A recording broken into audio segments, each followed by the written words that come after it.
Good morning to all of you. Welcome back to my channel. आज हम लोग पढ़ने वाले हैं साइबर सिक्योरिटी के बारे में, ठीक है। तो इसको हम लोग अच्छे से डिटेल से पढ़ेंगे, इसमें से आपका कोई भी क्वेश्चन नहीं छूटना चाहिए। ओके, स्टार्ट करते हैं वीडियो को।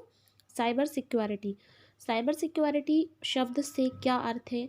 इंटरनेट पर सुरक्षा से, मतलब इंटरनेट पर जो भी हम डाटा को शेयर करते हैं, जो भी डिवाइसेस सॉफ्टवेयर, उन सभी की सुरक्षा, ठीक है। Security, okay. जब आप इंटरनेट का इस्तेमाल करते हैं तो आपका महत्वपूर्ण डाटा, जो भी डिवाइस है, सॉफ्टवेयर है, नेटवर्क है, आपकी पर्सनल इंफॉर्मेशन, जानकारी है, इंटरनेट पर चोरी होने या गलत इस्तेमाल या हैक होने से इसको रोका जा सकता है। किसके द्वारा? साइबर सिक्योरिटी के द्वारा।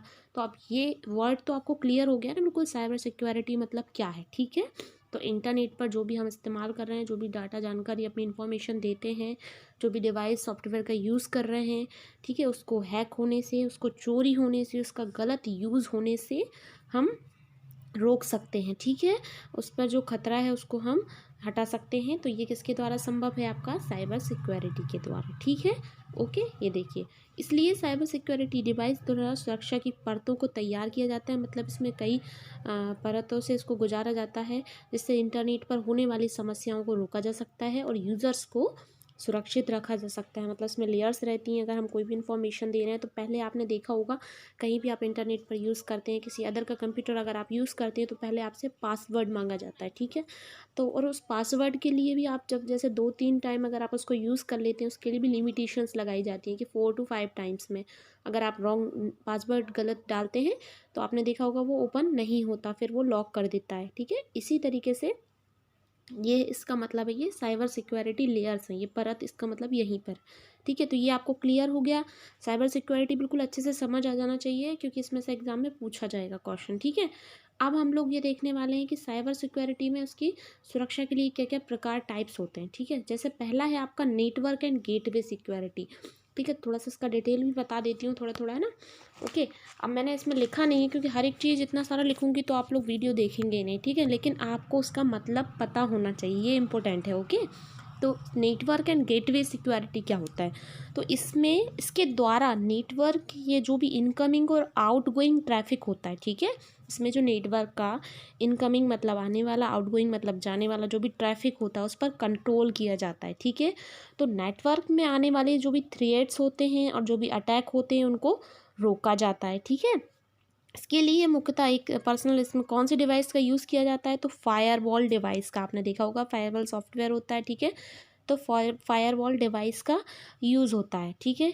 कौन से में? नेटवर्क एंड गेटवे सिक्योरिटी में, ठीक है। तो आपसे क्वेश्चन यही पूछा जा सकता है कि नेटवर्क एंड गेटवे सिक्योरिटी में थ्रेट्स और अटैक्स को रोकने के लिए कौन सी डिवाइस का यूज़ होता है? तो फायरवॉल डिवाइस का, ठीक है। क्लियर हो गया, कोई डाउट तो नहीं है? ओके, नेक्स्ट पॉइंट हमारा क्या है? एप्लीकेशन सिक्योरिटी, ठीक है। देखिए, कहीं भी कोई डाउट हो तो प्लीज़ कमेंट करके आप ज़रूर पूछा करें, ये वीडियो आपके लिए बन रहा है तो आपको कोई डाउट बिल्कुल भी कन्फ्यूज़न नहीं होना चाहिए, ठीक है ना। ओके ओके, नेक्स्ट है एप्लीकेशन सिक्योरिटी। तो इसमें क्या है? नेटवर्क के उपयोग में आने वाली सभी एप्लीकेशंस को, मतलब इसमें जितनी भी नेटवर्क के उपयोग में, यूज़ में जितनी भी एप्लीकेशंस आती है, उनके डेवलपमेंट और इंस्टॉलेशन फेज़ को ध्यान में रखा जाता है। मतलब जब अपन उसको इंस्टॉल करते हैं तो उस टाइम पे मतलब एप्लीकेशन में कई बार उसको हैक कर ली जाती है, उसको प्रॉब्लम आती है, तो इसमें इंस्टॉलेशन के लिए पासवर्ड को अनिवार्य कर दिया जाता है। जब भी अपन इंस्टॉल करते हैं तो पहले अपन पासवर्ड उसमें डालना पड़ेगा, ठीक है। और इसके लिए भी क्या, लिमिटेड यूज़र्स का राइट होता है। तो क्लियर हो गया। एप्लीकेशन सिक्योरिटी में क्या होगा? जब आप एप्लीकेशन को डेवलपमेंट या इंस्टॉल करेंगे तो उसके लिए आपको पासवर्ड डालना होगा और उसमें भी लिमिटेड यूज़र्स का राइट होता है। तो क्लियर हो गया सेकेंड पॉइंट। ओके, देखिए, आपको इनके बारे में थोड़ी सी डिटेल जानकारी होना बहुत ज़रूरी है, ठीक है। ओके, नेक्स्ट है हमारा, अच्छा, कुछ फुल फॉर्म भी पूछे जा सकते हैं, ठीक है ना। तो वो भी आपको, जैसे डाटा लॉस प्रिवेंशन लिखा है तो DLP लिख देंगे, तो आपको उसका फुल फॉर्म पता होना चाहिए, ठीक है ना।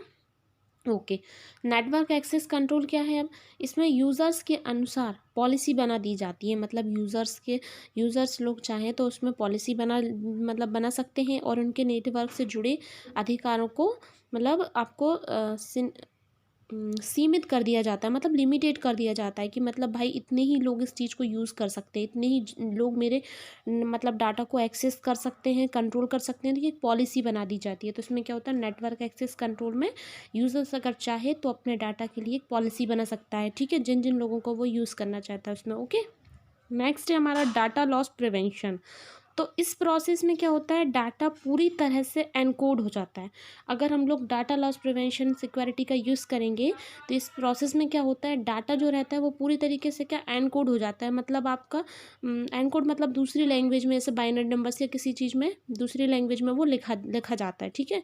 इसमें क्या होता है, डाटा चोरी का कोई खतरा ही नहीं होता है, उसको किसी को सामने वाले को समझ में ही नहीं आएगा, डाटा चोरी नहीं होता है, ठीक है। क्लियर हो गया है। ओके, नेक्स्ट है हमारा ईमेल सिक्योरिटी।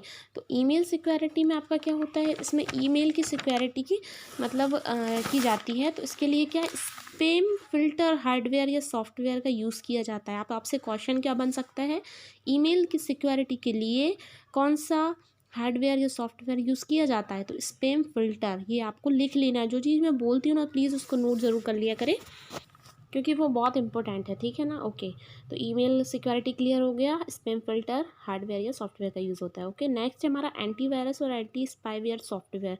तो एंटीवायरस के यूज़ से कंप्यूटर की रक्षा की जाती है, मतलब उसकी सिक्योरिटी रहती है।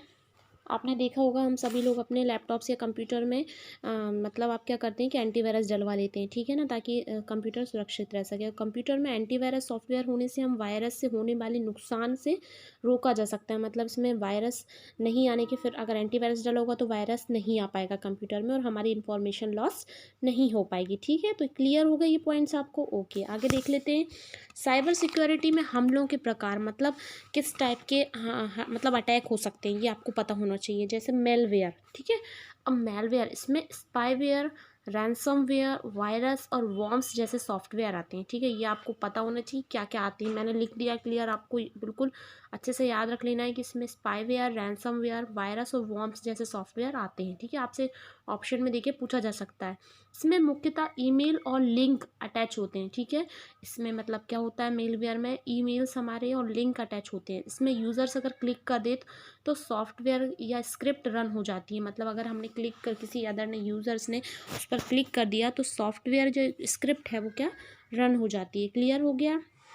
मेलवेयर के बारे में कौन कौन से सॉफ्टवेयर आते हैं, स्पाईवेयर, रैंसमवेयर, वायरस और वॉर्म्स, ठीक है, सॉफ्टवेयर इसमें आते हैं। ओके, नेक्स्ट है हमारा, इसमें नेटवर्क से जुड़ी सभी सर्विस ब्लॉक हो जाती हैं। अगर मतलब स्क्रिप्ट हमारी रन हो जाए तो नेटवर्क से जुड़ी जितनी भी सर्विसेज हैं वो क्या ब्लॉक हो जाती हैं और स्पाईवेयर डाटा ट्रांसमिट करना स्टार्ट कर देता है। और जैसे ही हमारी ब्लॉक होगी तो जो भी हमारा डेटा है वो सभी क्या ट्रांसमिट कर देगा, ठीक है।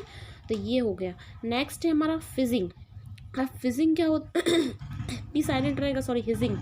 हिजिंग क्या होगा, इसमें सम्मानित संस्थानों के नाम पर, आपने देखा होगा आजकल जो भी फेमस संस्थान रहते हैं उस पर उसका नाम लेकर यूज़र्स को ईमेल भेजा जाता है, ठीक है। और पर्सनल इन्फॉर्मेशन मांगी जाती है, जैसे कि डेबिट कार्ड की जानकारी दे दो, क्रेडिट कार्ड की जानकारी दे दो, ताकि वो हमारे डाटा इन्फॉर्मेशन को हैक कर सकें और हमसे अमाउंट निकाल सकें, ठीक है। तो ये हिजिंग में होता है, ठीक है। Man in the middle, MITM इसका शॉर्ट फॉर्म है, फुल फॉर्म आपसे पूछा जा सकता है, बिल्कुल नोट कर लेना कॉपी में। इसमें किन्हीं दो लोगों के बीच जैसे कम्युनिकेशन चल रहा है तो अटैकर द्वारा छेड़छाड़ की जाती है, ठीक है। इसमें क्या होता है, अगर दो लोगों के बीच कम्युनिकेशन चल रहा है तो अटैकर से छेड़छाड़ कर सकता है। उसमें यूज़र्स को पता नहीं चलता है, मतलब हम लोगों को पता नहीं चलेगा कि हमारी बातें, इन्फॉर्मेशन हैक हो रही है, लेकिन अटैकर्स को सारी जानकारी मिल जाती है। तो ये किस में होता है, मैन इन द मिडिल में, ठीक है। देखिए अब मेरी तरफ से मैंने पूरा एक्सप्लेन कर दिया है। अब आपकी रिस्पॉन्सिबिलिटी है कि आप वीडियो को इसमें पॉज कर करके उसको नोट जरूर करते हैं। चाहे जो भी बात आपको इंपॉर्टेंट लगती है प्लीज़ आप उसको नोट करें। जैसे मैन इन द मिडिल का फॉर्म है, शॉर्ट फॉर्म आपका MITM है, ठीक है ना। इसमें क्या होता है, दो लोगों के बीच जानकारी रहती है ना, इन्फॉर्मेशन वो शेयर करते हैं तो अटैकर्स उसे जानकारी को अटैक कर लेता है, ठीक है।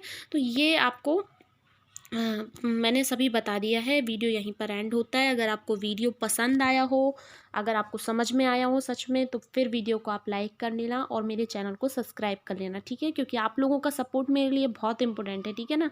आप सपोर्ट करेंगे तभी ये चैनल ग्रो कर पाएगा, ठीक है ना। और ऐसे ही वीडियोज़ मैं आपके लिए लेकर आ पाऊँगी। Okay, best of luck, thank you for watching my video, bye bye.